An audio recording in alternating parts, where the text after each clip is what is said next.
a speech and language therapist in the northeast of England. Today I'm going to be talking to you a little bit about how I became a speech and language therapist. The journey I took might look a little bit different for different people, but keep watching till the end if you want a few ideas or hints as to what you might be able to do to make your application to a speech and language therapy course a little bit better. So I'm going to start by talking about my background before speech and language therapy. So I studied English language and linguistics at university at undergraduate level, and this is kind of where I found out about speech and language therapy, or where I kind of decided or thought about doing it more for myself. I'd kind of heard about it previously just from kind of my personal life and background experience, but didn't know too much about it. But it was when I was studying English language and linguistics that it kind of came into my mind as an idea. It's something I might be able to do. So when I was doing my undergraduate degree, I actually got in touch with the local hospital speech and language therapy team there, and they did like careers days where you could come for a little talk just to find out a little bit more about the job. There was a little bit of a waiting list for that, so I had to kind of book on and wait to go to that, but I found that really helpful. One of my lecturers at the university there, his wife was a speech and language therapist, so when I told him that I was thinking about it, he could kind of give me a little bit more information about what the job might look like, because at that point I still really didn't know too much about it. And once I was coming to the end of my degree, I applied for some courses. So to be a speech and language therapist at the moment, there are apprenticeship routes. It's not as widely available, I don't think, as doing an undergraduate degree or postgraduate degree. I was finishing up my undergraduate degree in English language and linguistics, and I was applying for, when that finished, to do I think I was applying for master's courses at that point. I can't remember if it was undergrad or postgrad I was applying for. I only applied for one because there wasn't that many locally, and I did want to stay local at that time. I can't remember even if I got an interview for that, to be honest. I think it was just the application, and my application at that point, to be honest, wasn't very strong because I didn't have a lot of life experience, I suppose, and the degrees are they were very competitive. I don't know, I presume they still are, to be honest. But unfortunately I didn't get on at that point, which to be honest was probably for the best, because then I went and did other things and got lots of different experience, thought about it a little bit more, found out a little bit more about it, and then after university I went and did English teaching abroad, which was still related to my undergraduate degree of English language and linguistics, but just gave me more experience. And it was also really nice to just travel at that point. I needed a little bit of a break from university and studying, so I'm really glad that it worked out like that. I worked abroad as an English teacher for a couple of years, but after a couple of years I decided I did want to come back to the UK, and I definitely did want to pursue speech and language therapy. So that's what I did. I came back to the UK.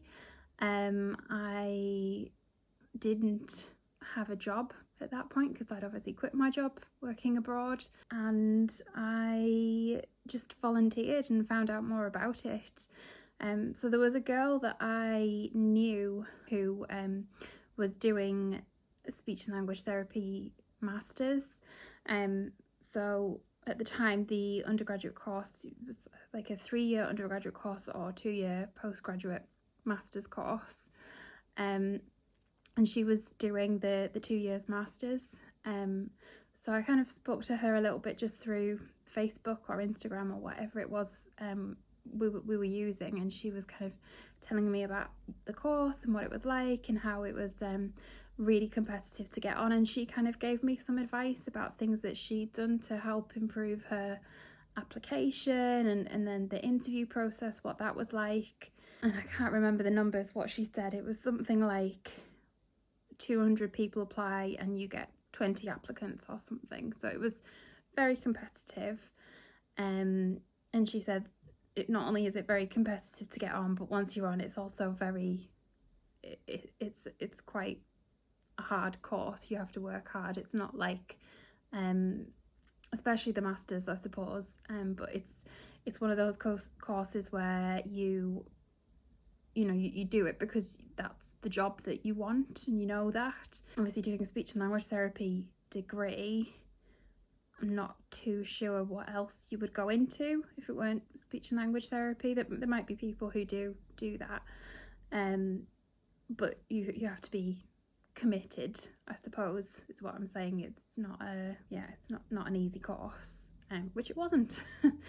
But yes.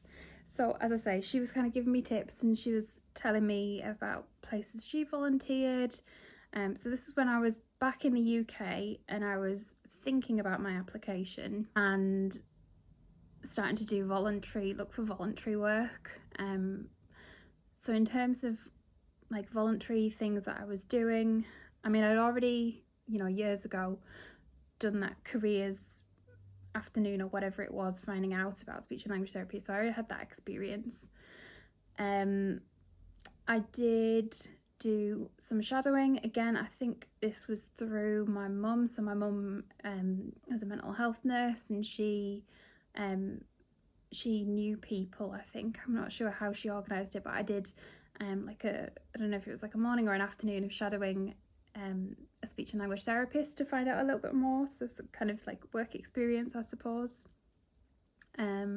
which was really, really helpful. So that was a paediatric speech and language therapist that I shadowed. And then in terms of voluntary work, I volunteered with Age UK, so I did that once a week, and it was like a stroke club that they were running. So it was like a Monday morning or something like that, and it was for people who had a stroke, and they could all come and play games and do activities and have teas and coffees, and obviously through that I met loads of people who had involvement with a speech and language therapist, and I would tell them, I'm thinking about this career, and then I'd find out about what they did when they had a stroke and they'd seen a speech and language therapist. So that was a really good experience. Another thing I did was I volunteered with Headway, which is a charity for people who had a brain injury, head injury. And the lady who was running that was a psychologist, so she was really, really good person to talk to about about finding out about her work and how that might overlap with speech and language therapy, or how you might work together between psychology and speech and language therapy. And again, just the people who were coming to that, there was different things. So there was groups, but different groups, and they asked me to run a Spanish, I think it was a Spanish group, because I'd worked abroad in Spain, so teaching a little bit of Spanish for people who wanted to do a bit of that. And again, the range of people that I met in those groups was really, really beneficial. Finding out a little bit more about, I suppose, how a stroke might impact on someone's life, or how the family supports somebody, the family around somebody supports somebody who's had a head injury or a brain injury. So not just thinking about the person, but thinking about the people around them as well, and then all the people that might work with them. So kind of physiotherapy, speech and language therapy, obviously, occupational therapy, maybe dietetics, psychology, just a bunch of different people. So that was really helpful with the stroke club, and then the head injury, brain injury groups. At that point, I was doing more. I was working for an agency in paid employment as well as volunteering. So my paid job was very kind of, I don't want to say informal, but obviously it wasn't a permanent job. So I was working for an agency providing like temporary staffing cover.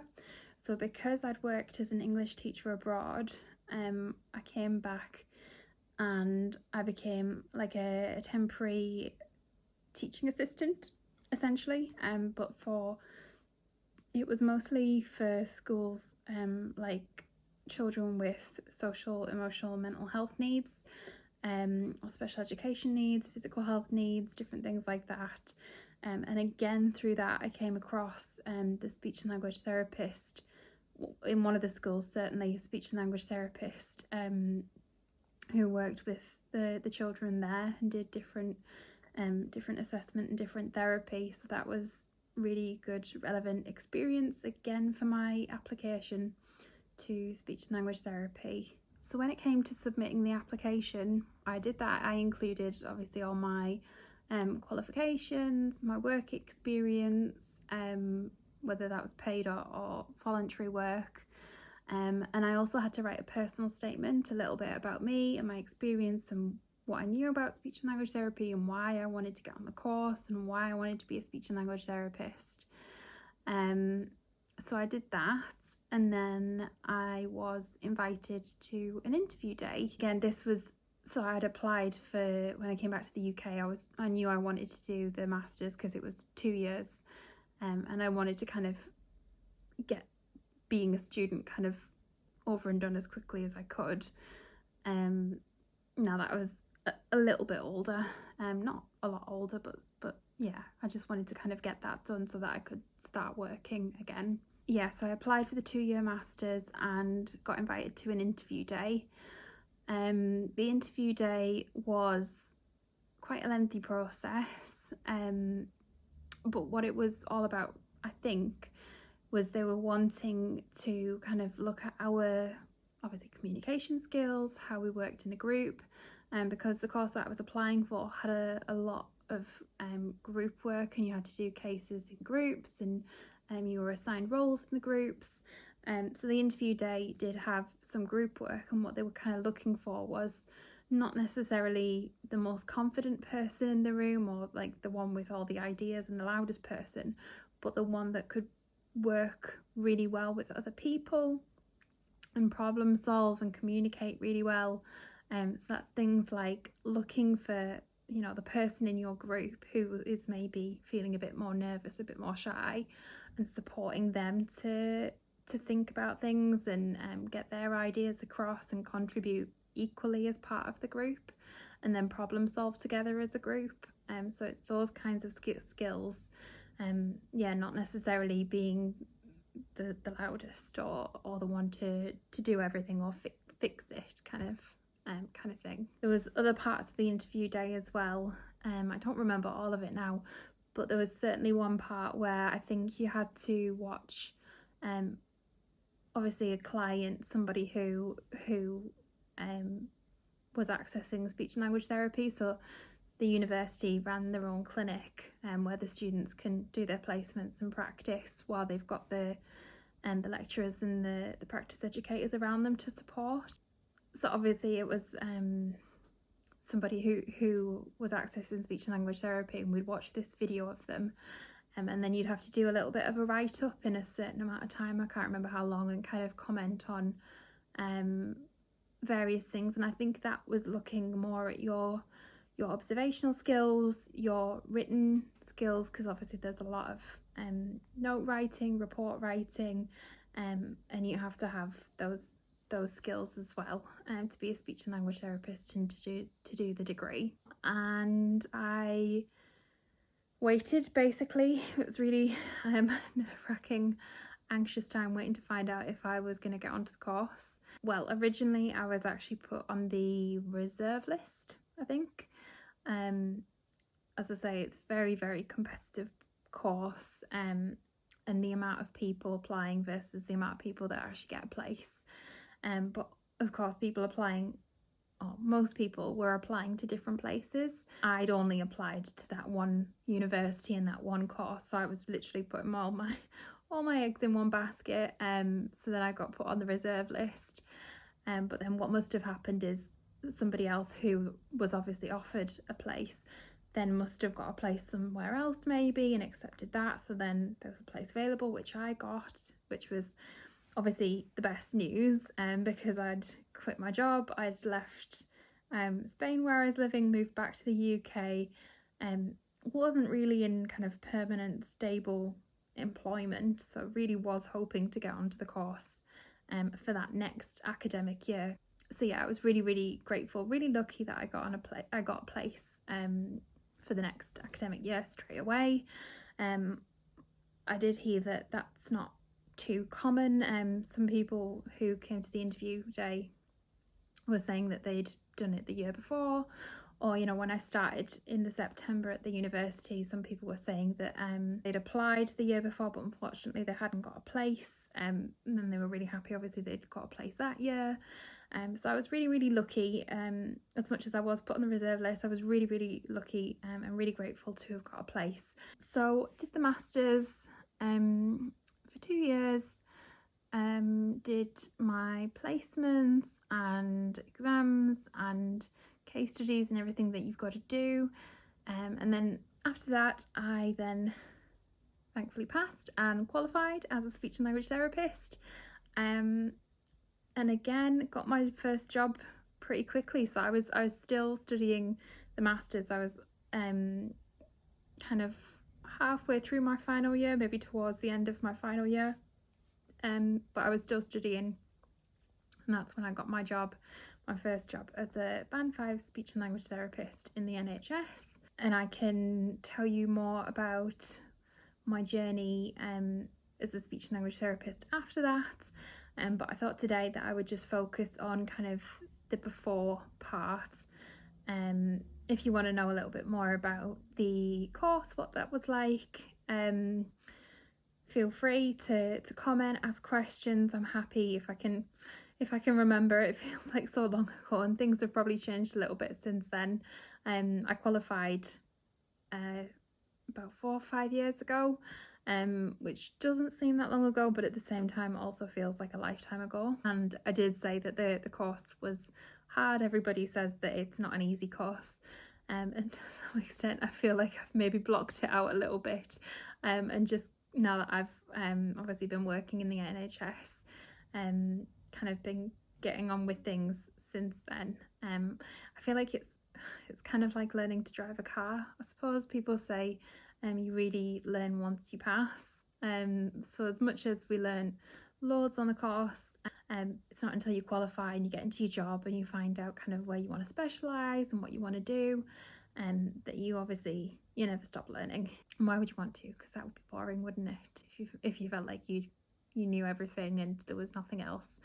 I wouldn't like that so much. But as I say, if you've got any questions, please leave a comment, like, subscribe, and thank you for watching. I'll see you again with another SLT related video. Thanks.